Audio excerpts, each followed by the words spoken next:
Alrighty guys, welcome back to HPI Auto. My name is Kendall for those that don't know me. We're starting this video off in the 458 today. We are installing, I talked about this a little bit in the last video, but we are installing the AZDOME dash cam. This is the M550 model. We got sent this dash cam to give an unbiased review, opinion. I figured this is a good opportunity to show you guys the importance of a dash cam, but also the installation process of a dash cam. So we're going to take out the AZDOME now, and I'm going to show you guys. So as you guys saw, we've got all those good things with the AZDOME. Just taking a look again, this is the actual dash cam itself. You can see it's got a sticky top on the top there, and then you also have the cabin camera right there. So we're going to figure this out.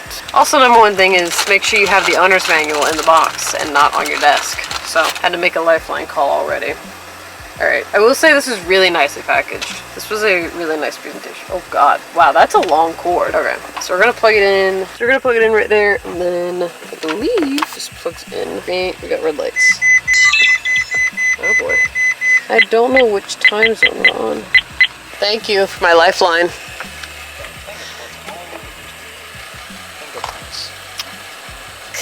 Please format the memory card for smooth operation. Now we're going to install, we're going to put in the memory card that it comes with, which the memory card will go right here on the side. Alright, so that was a little bit easier than I thought. The car ended up shutting off on its own, but it's kind of hard to see, but you can see just that. So when you start the car, this will start automatically and it'll start recording. You can also stop it from recording by hitting OK. In the middle, it'll start recording, as you can see. And then you also have this little camera right here. Yeah, and then once I hit record again, it'll stop. What's this about now? It's a dash cam, but I can't see. Alright, so where we have it right now is Scott recommended that we put it down here, which isn't bad. I might actually put it right there where right under the radar detector, because I'm more of a sleek kind of person. So with the 458, it was a little bit difficult, especially with the radar detector. So yeah, I'm going to try it on one of the 911s and then also on one of the SUVs, so you can kind of get a better idea of how this fits on different cars. Hey Robert, be careful! Robert's unloading one of the cars from our enclosed transport, which, by the way, if you want an enclosed transport quote, please give us a call. Alright, so that actually wasn't that bad at all. That was pretty quick. So you can see the dash cam is hooked up right there. I don't know if it'll show just how well it's doing. Kind of see the image. It's really weird with the lighting right now, but this is giving a really good image right now. I can see just the tops of the headlights, which is really nice. And then we've got it plugged in down here to the cigarette outlet, so that's really good. Good thing about this is that they actually send you additional clips, so you can do that cord management all throughout the side, and even also obviously talk to a local shop about running this cord through your headliner all the way down to your A-beam and then all the way down into your cigarette outlet. But that's if you want to get super technical with it. I'd say if you're just going on a quick spirited drive, or maybe you're going on a quick road trip, you just want to plug it in. It's super easy, get it plugged in, then you're good to go. So stupid me forgot that the 991.2 911s have backup cameras in them. Now it's just a backup camera, it doesn't record, and you can obviously. So now what we're going to do is I'm going to just mock this up.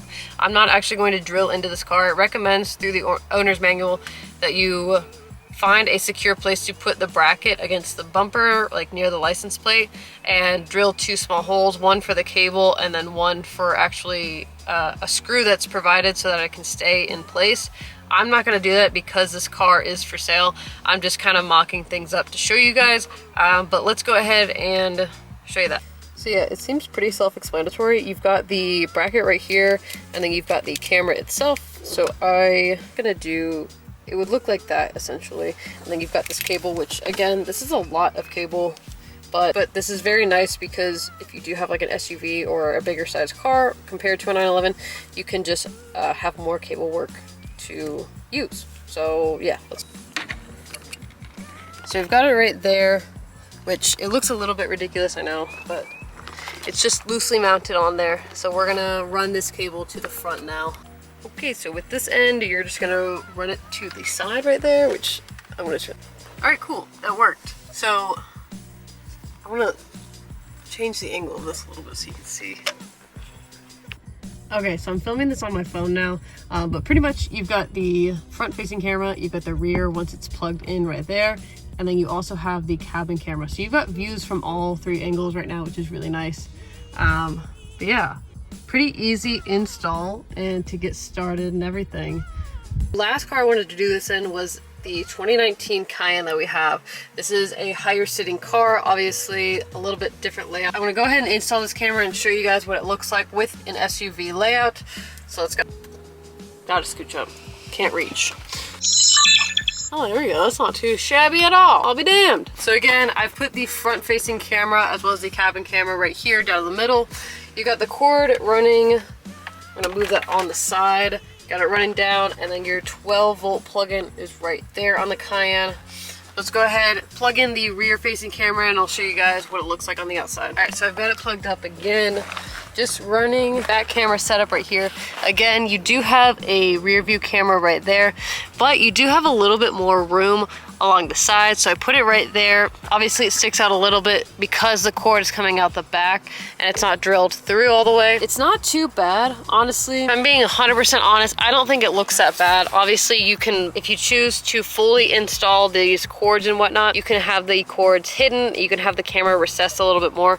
You can obviously customize it a lot more. Ooh, look at that Cayenne badge though, glowing. Again, you can choose to mount the camera more so to the top, but I kind of like it in the middle. That's just how I operate. All right, that's gonna wrap it up for today's video, guys. If you enjoyed this video, please give it a huge thumbs up. If you have any questions about the cars that you're seeing, or if you have any questions about the camera from AZDOME, please leave us a comment. We'd be happy to answer any questions. If you are interested in picking up an AZDOME camera yourself, I've left the link in the description below. Now these are really well priced for what they are. You are getting 3 cameras, you're getting Wi-Fi, navigation, and app support. So I would personally recommend that you invest the money into this. It's not expensive, but it's also not cheap. It's at that really good middle ground where you can justify spending it and not feel like you are skipping out on quality or you're skipping out on sound or whatever it may be. Go ahead and protect yourself, your cars, especially if you pick up a new car from us. We'd be happy to get you hooked up with an AZDOME camera, as well as install it on your vehicle for you.